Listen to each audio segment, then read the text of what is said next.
Salam baik buat sahabat channel Kisah Keramat. Semoga menghibur. Yuk, kita mulai kisah ceritanya. Pada zaman dahulu, di sebuah desa terpencil yang terletak di kaki Gunung Raung, hidup seorang pendekar yang sangat disegani. Pendekar itu dikenal dengan nama Raden Wirasatria, seorang lelaki yang memiliki kekuatan luar biasa dan senjata yang sangat mematikan, golok naga api. Senjata itu tak hanya terkenal karena tajamnya, tetapi juga karena memiliki kekuatan magis yang mampu membakar habis segala sesuatu yang disentuhnya. Gunung Raung, yang dikenal sebagai gunung berapi aktif, selalu menjadi tempat yang penuh misteri. Banyak orang percaya bahwa di puncaknya ada sebuah kuil kuno yang dipenuhi dengan pengetahuan tentang ilmu hitam dan sihir jahat. Namun, hanya sedikit orang yang berani mendekat, karena seringkali terjadi kejadian-kejadian aneh yang tak bisa dijelaskan oleh logika manusia. Legenda mengatakan bahwa di puncak gunung tersebut ada makhluk-makhluk misterius yang menjaga rahasia besar dan mengerikan. Raden Wirasatria adalah orang yang pertama kali berhasil menaklukkan tantangan terbesar di Gunung Raung. Ia memanjat gunung tersebut, mengarungi segala bahaya dan cobaan yang ada.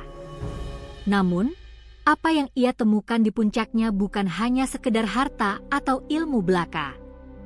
Di sana, ia menemukan golok naga api, senjata yang telah lama hilang, yang konon dikatakan mampu mengendalikan api naga yang bisa menghanguskan seluruh dunia. Golok naga api tidak hanya berupa senjata biasa. Golok ini memiliki sejarah panjang dan terkait erat dengan roh naga api yang terperangkap dalam kekuatan api itu sendiri. Pada malam yang kelam, saat bulan purnama berada di atas langit, Raden Wirasatria menemui makhluk yang menjaga golok tersebut, seekor naga raksasa dengan sisik yang berkilauan seperti bara api. Siapa yang berani mengambil golok ini? Naga itu bertanya dengan suara yang bergema di seluruh gunung. Raden Wirasatria tak gentar. Ia berkata dengan suara mantap, "Saya, Raden Wirasatria, datang untuk mengambil golok ini. Saya akan menggunakannya untuk melindungi tanah air dan menyelamatkan banyak jiwa." Naga itu memandang Raden Wira dengan tatapan tajam, kemudian mengangguk perlahan. Hanya mereka yang memiliki hati yang tulus dan jiwa yang murni yang bisa memegang golok naga api. Tetapi ingatlah, penguasaannya akan membawa konsekuensi besar. Kekuatan ini akan mengubah hidupmu selamanya. Raden Wirasatria menerima golok itu, dan begitu ia menyentuhnya, seolah dunia di sekelilingnya berubah. Api yang membara di ujung golok itu menyala lebih terang, seakan-akan menyatu dengan jiwa Raden Wira. Dengan senjata itu, ia merasa memiliki kekuatan yang luar biasa, tetapi juga ada kekosongan dalam dirinya. Sebuah perasaan aneh yang mengganggu hatinya. Namun, perjalanan Raden Wira belum selesai. Senjata itu tidak hanya memberinya kekuatan luar biasa, tetapi juga membawa petaka yang tak terhindarkan. Kekuatan golok itu menarik perhatian banyak pihak, termasuk para penjaga kuil-kuil gelap yang berusaha menguasai golok naga api. Mereka yang sudah lama terperangkap dalam kegelapan, mencoba segala cara untuk merebut golok tersebut. Raden Wirasatria pun mengetahui bahwa ada sebuah konspirasi besar yang sedang terjadi. Di desa asalnya, banyak penduduk yang mulai merasakan kehadiran energi jahat. Setiap malam, terdengar suara-suara aneh dari hutan sekitar desa, suara jeritan dan tangisan yang datang dari kejauhan. Ada pula laporan mengenai makhluk-makhluk yang mengganggu warga, merusak rumah, dan menghilangkan mereka yang berani menantang kegelapan itu. Suatu malam, Raden Wirasatria mendengar kabar bahwa di desa tetangga, sebuah keluarga dihancurkan oleh makhluk yang tidak dikenal. Warga desa itu melaporkan bahwa makhluk tersebut memiliki tubuh seperti manusia, tetapi dengan wajah yang dipenuhi luka bakar dan matanya menyala seperti bara api. Beberapa orang percaya itu adalah roh yang terperangkap dalam api neraka, Namun ada juga yang percaya bahwa itu adalah hasil dari ilmu hitam yang digunakan oleh seseorang yang ingin mengambil golok naga api. Raden Wira tahu bahwa ada sesuatu yang tidak beres, dan ia harus segera kembali ke desa untuk menyelidiki lebih lanjut. Namun, perjalanan menuju desa tersebut tidaklah mudah.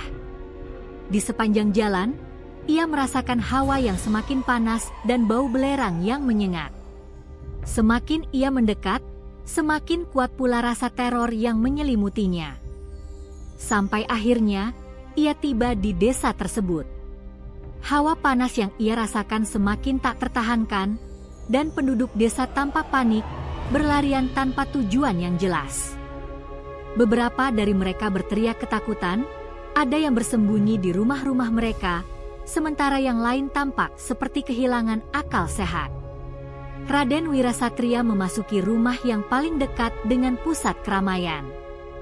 Di sana, ia bertemu dengan seorang wanita muda yang tampak cemas. "Pendekar Wira, Anda harus segera pergi dari sini," kata wanita itu, suaranya gemetar. "Keberadaan Anda di sini akan membawa malapetaka. Mereka yang menginginkan golok itu sudah datang. Mereka tidak akan berhenti sampai golok itu berada di tangan mereka." Raden Wira Satria menatap wanita itu dengan penuh rasa ingin tahu. Siapa mereka? Apa yang sebenarnya terjadi di desa ini? Wanita itu menceritakan bahwa desa ini pernah memiliki seorang pendeta yang sangat sakti. Pendeta itu adalah salah satu dari mereka yang telah lama terperangkap dalam ilmu hitam. Namun, suatu malam, pendeta itu menghilang begitu saja, meninggalkan banyak pertanyaan. Sejak saat itu, desa ini mulai dirundung malapetaka. Tanpa sepengetahuan banyak orang, pendeta tersebut ternyata menginginkan golok naga api untuk membuka gerbang ke dunia yang penuh dengan kegelapan. Raden Wira Satria mengerti bahwa kini ia terjebak dalam permainan kekuatan gelap yang tak terhindarkan. Pendekar tersebut menyusun rencana untuk menghadapi ancaman yang datang. Dengan goloknya di tangan, ia bersiap untuk menghadapi makhluk-makhluk yang telah keluar dari kegelapan dan membawa teror ke dunia manusia. Namun, sebelum ia bisa melangkah lebih jauh, suara gemuruh menggetarkan tanah. Golok naga api di tangannya mulai bergetar hebat, seolah-olah ada sesuatu yang sedang mendekat dengan kecepatan luar biasa. Raden Wira Satria menatap ke langit yang gelap, dan di kejauhan, ia melihat sebuah bayangan besar yang datang menuju desa dengan sangat cepat. Bayangan itu semakin mendekat. Suara gemuruhnya semakin keras, dan di balik kabut yang tebal, tampaklah sebuah makhluk raksasa yang terbang rendah di atas desa. Itulah naga api, penjaga kuil yang dulunya memberikan golok ini kepada Raden Wira. Naga itu datang dengan amarah yang tak terkendali, melindungi sesuatu yang jauh lebih besar dari yang pernah dibayangkan oleh Raden Wira Satria. Dengan tekad yang kuat, Raden Wira bersiap untuk melawan, karena ia tahu pertempuran yang akan datang tidak hanya menentukan nasib desa ini, tetapi juga nasib dunia. Kegelapan malam semakin menyelimuti desa, dan suasana semakin mencekam. Raden Wira Satria, dengan golok naga api di tangan, berdiri tegak di tengah-tengah desa yang porak-poranda. Di kejauhan, bayangan naga api yang besar melayang di atas, seakan menyelimuti seluruh desa dengan hawa panas yang membakar. Suara gemuruh dari tubuh naga yang mendekat semakin terdengar jelas, seperti suara gunung yang meletus. Raden Wira menyadari bahwa ia harus bertindak cepat. Makhluk-makhluk yang terbang di langit bukanlah naga biasa, melainkan roh-roh yang terperangkap dalam api. Para penjaga kuil gelap yang telah lama terpenjara dalam dunia kegelapan, menunggu saat yang tepat untuk membebaskan diri. Mereka ingin mengambil golok naga api, yang mereka percaya akan memberi mereka kebebasan dan kekuatan untuk membuka gerbang dunia lain, dunia yang penuh dengan kegelapan yang tak terbayangkan oleh manusia. Namun, Raden Wira Satria bukanlah orang yang mudah menyerah. Ia tahu betul bahwa golok ini bukan hanya sekedar senjata, tetapi juga perwujudan dari kekuatan besar yang harus dilawan dengan keberanian dan keteguhan hati. "Jangan takut," kata Raden Wira kepada wanita muda yang masih berada di sampingnya, wajahnya pucat dan penuh kecemasan. "Saya akan melindungi desa ini. Meskipun mereka datang dengan segala kekuatan mereka, saya tidak akan membiarkan mereka menguasai dunia." Dengan suara bulat dan penuh tekad, Raden Wira melangkah maju ke tengah-tengah lapangan desa, di bawah bayang-bayang naga yang semakin menutupi langit. Golok naga api di tangannya bersinar dengan cahaya merah yang membara, menandakan bahwa pertempuran besar akan segera dimulai. Tiba-tiba, makhluk besar itu muncul dari kabut, dan Raden Wira Satria melihat dengan jelas bentuk naga yang mengerikan. Naga itu memiliki tubuh besar yang berkilau dengan api, dan matanya menyala dengan kebencian. Sebuah suara yang memekakan telinga keluar dari mulut naga itu, "Golok itu harus berada di tanganku. Tak ada yang bisa menghalangi jalanku untuk menguasai dunia ini." Raden Wira Satria memegang golok dengan erat. "Aku tidak akan membiarkan dunia ini jatuh ke tanganmu, naga api. Aku akan menghentikanmu, apapun yang terjadi." Naga itu mengaum keras, dan dengan cepat meluncur turun, menghantam tanah dengan kekuatan yang menggetarkan bumi. Gelombang panas dari tubuh naga itu menyebar ke seluruh desa, membuat setiap orang yang berada di sekitarnya merasa terbakar. Namun, Raden Wira tetap berdiri tegak, matanya tajam dan penuh tekad. Dia tahu, pertarungan ini adalah pertarungan hidup dan mati, dan hanya satu yang akan keluar sebagai pemenang. Raden Wira melompat ke depan dengan kelincahan luar biasa, menghindari serangan pertama dari naga yang menyemburkan api. Ia melesat ke samping, mengayunkan golok naga api dengan cepat ke arah tubuh naga. Suara gemuruh terdengar ketika golok itu menyentuh sisik naga, namun tidak menembusnya. Naga itu mengangkat kepalanya dan mendengus keras, seolah tidak merasa terluka.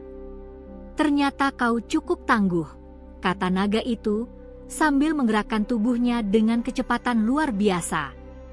Ia mengarahkan sirip-siripnya yang tajam ke arah Raden Wira, yang segera melompat mundur untuk menghindar. "Golok ini lebih kuat dari yang kau kira," jawab Raden Wira, seraya mengayunkan golok itu sekali lagi. Kali ini, ia menyalurkan seluruh kekuatan yang ada dalam dirinya, membuat golok naga api bersinar lebih terang, seakan-akan ia bisa merasakan api naga itu berdenyut bersama detak jantungnya. Dengan satu ayunan yang cepat dan penuh kekuatan, Raden Wira memotong sirip naga, menciptakan percikan api yang melesat ke segala arah. Naga itu terkejut, namun segera bangkit dan kembali menyerang dengan lebih ganas. Ia membuka mulutnya lebar-lebar, mengeluarkan semburan api yang lebih dahsyat dari sebelumnya. Raden Wira berlari menghindari serangan itu, merasakan panasnya api yang membakar udara di sekelilingnya. Dia tahu, jika dia terkena semburan itu, dia tidak akan selamat. Hanya dengan kelincahan dan pengendalian golok yang luar biasa, ia bisa bertahan melawan serangan naga yang begitu dahsyat. "Ini belum berakhir," teriak Raden Wira, saat ia mengangkat goloknya ke atas dan mulai mengarahkan kekuatan magis yang tersimpan di dalam golok. Tiba-tiba, dari ujung golok, muncul semburan api yang jauh lebih besar dan kuat. Api itu menyembur ke arah naga, membuatnya terkejut. Namun, naga itu masih bisa menghindar, terbang tinggi ke udara. Raden Wira Satria menatap naga itu dengan penuh perhitungan. Ia tahu, jika naga itu terus terbang tinggi, ia tidak akan bisa menyerangnya. Tetapi, golok ini bukan hanya untuk bertarung di daratan. "Golok naga api, jawab panggilanku," serunya. Dengan kata-kata itu, golok di tangannya mulai memancarkan aura merah menyala yang semakin kuat. Golok itu seakan hidup, mengalirkan energi magis yang luar biasa ke tubuh Raden Wira. Ia mengangkat golok tersebut ke langit, dan tiba-tiba sebuah petir besar menyambar dari langit, menghantam golok itu dan mengarah langsung ke tubuh naga yang terbang. Naga itu merasakan energi petir yang menyengat, dan tiba-tiba tubuhnya jatuh terjerembab ke tanah dengan keras. Raden Wira Satria tidak memberi kesempatan naga itu untuk bangkit. Ia melompat tinggi, membawa goloknya dengan kekuatan penuh dan menghantam bagian kepala naga dengan sekuat tenaga. "Ini akhir dari perjalananmu," seru Raden Wira, dan dengan satu pukulan kuat, golok naga api menembus kepala naga, mengeluarkan semburan api yang begitu besar hingga sekeliling desa dipenuhi asap dan cahaya merah. Naga itu mengeluarkan teriakan terakhir yang mengerikan sebelum tubuhnya hancur menjadi abu, terurai oleh kekuatan golok naga api. Suasana menjadi hening. Api yang membara perlahan-lahan padam, dan langit kembali gelap. Desa yang semula dikepung oleh kegelapan dan teror, kini mulai tenang. Raden Wira Satria berdiri di tengah-tengah reruntuhan desa, tubuhnya lelah dan penuh luka, namun ia tahu bahwa ancaman besar itu akhirnya telah berakhir. Namun, ia juga tahu, pertempuran ini hanyalah bagian dari ujian yang lebih besar. Golok naga api, meski telah mengalahkan naga jahat itu, masih membawa rahasia dan kekuatan yang belum sepenuhnya terungkap. Dengan langkah berat, Raden Wira menatap Gunung Raung di kejauhan, tempat di mana semuanya bermula. Ia tahu bahwa suatu hari nanti, takdirnya akan membawanya kembali ke sana, untuk menghadapi ancaman yang lebih besar lagi. Sementara itu, wanita muda yang dulu memperingatkan Raden Wira berdiri di sampingnya, matanya penuh rasa terima kasih, namun juga kekhawatiran yang dalam. "Pendekar Wira, Anda telah menyelamatkan kami. Tapi apakah ini benar-benar berakhir?" tanyanya dengan suara penuh ketegangan. Raden Wira Satria hanya menghela napas panjang, menggenggam golok naga api dengan erat. "Ini belum berakhir," jawabnya. "Perjalanan kita baru saja dimulai." Dengan kata-kata itu, ia melangkah pergi, menuju kegelapan yang lebih besar, sementara desa itu perlahan-lahan mulai pulih dari kengerian yang telah mengguncangnya.